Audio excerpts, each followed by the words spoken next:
Ladies and gentlemen, I'm the GOAT Picks, and I give you the best picks and the best predictions.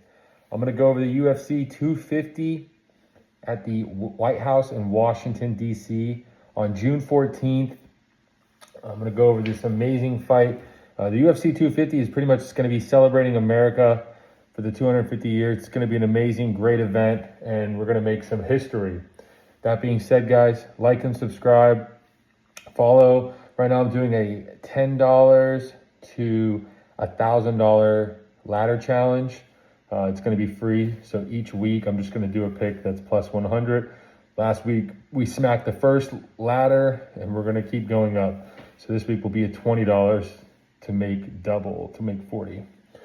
So we're going to go with the first fight of the night. We got Steve Garcia versus Diego Lopez. So Steve Garcia, he's got a long reach, 75 inches. He's on a 4 KO win streak, and he's just a nightmare on the feet.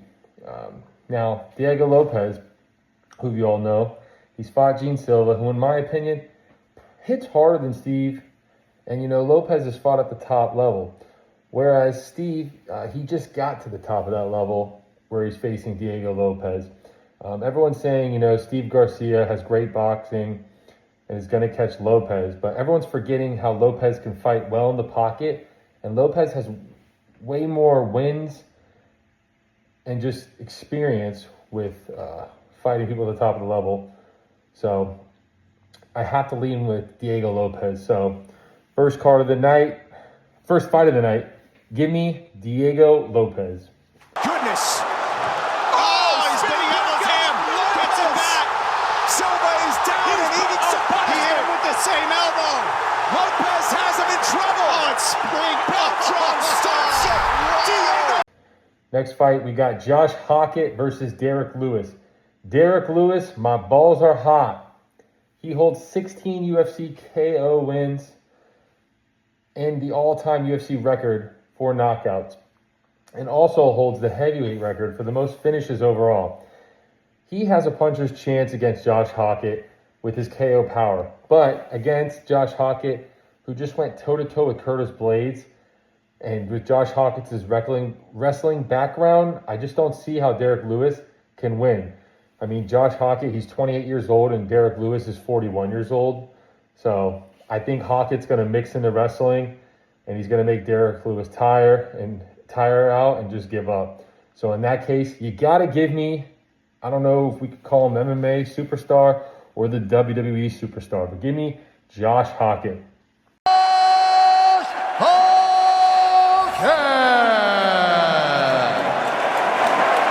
Next fight, we got Bo Nickel versus Kyle Dawkins.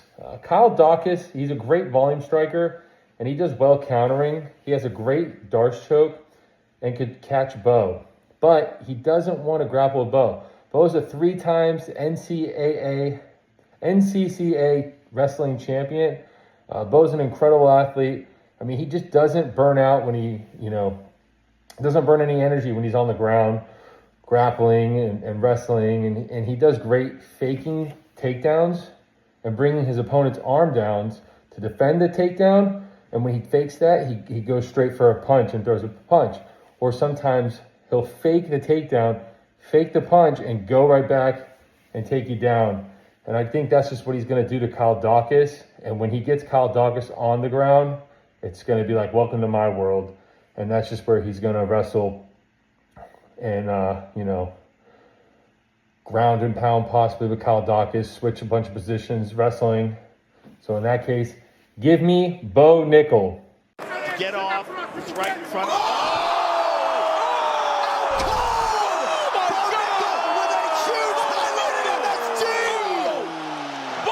In the next fight, we got Sean O'Malley versus Amin Zahabi. Amin Zahabi, he's a solid fighter and is unorthodox with angles and BJJ threat. Could disrupt O'Malley's rhythm on the feet. You know, he's ranked number 6. And against Jose Aldo, he showed he's got a lot of heart.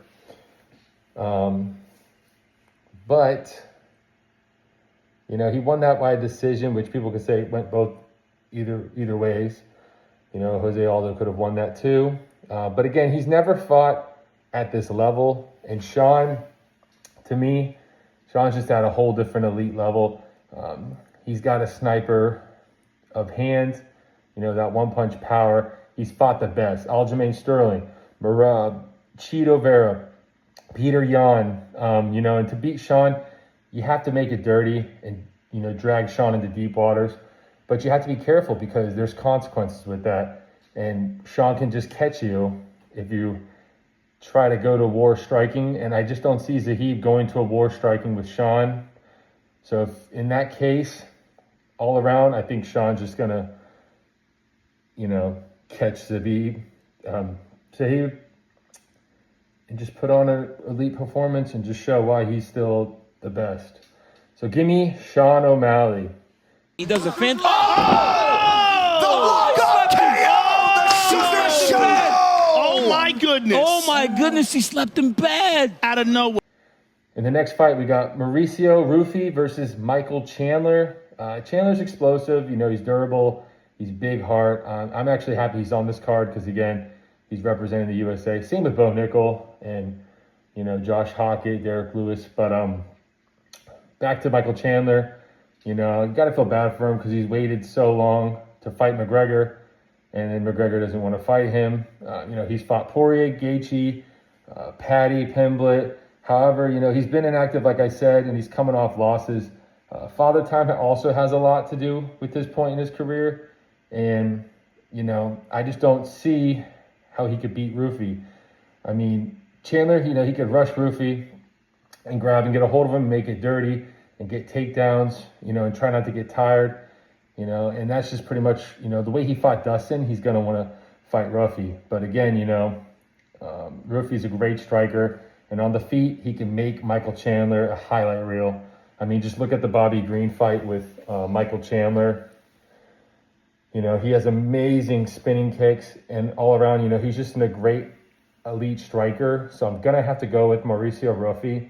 I think he's just going to bloody up Michael Chandler and, possibly make a highlight reel out of Michael Chandler.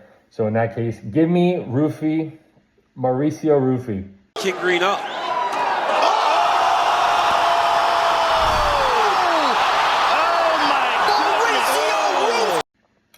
In the next fight, we got Alex Pereira versus Cyril Gane. Cyril Gane, he's a massive heavyweight with great footwork and technical striking. He could fight both ways. And when he fights orthodox, switches to it, he's more powerful. And just amazing at, flowing for his size. Alex Pereira, though, he is one of the most feared strikers in MMA history. He's a former kickboxing world champion, and he has brutal KO power. And he's finished pretty much everyone he's faced. He's been on an insane tear through multiple weight classes. But, Alex's power, is it going to be the same at heavyweight, since he's moving up this weight? And is he going to be able to last 5 rounds with Gane at this weight? And, is he going to be able to not get tired? Gane's style is to move, stay on the outside, and pick opponents apart. The problem is Pereira is equally technical on the feet and has one-punch KO power. Gane tends to get stopped when someone closes the distance and lands clean. And Pereira does exactly that better than anyone. So in that case, I think Pereira can catch him. So I got to go with Alex Pereira. Chama.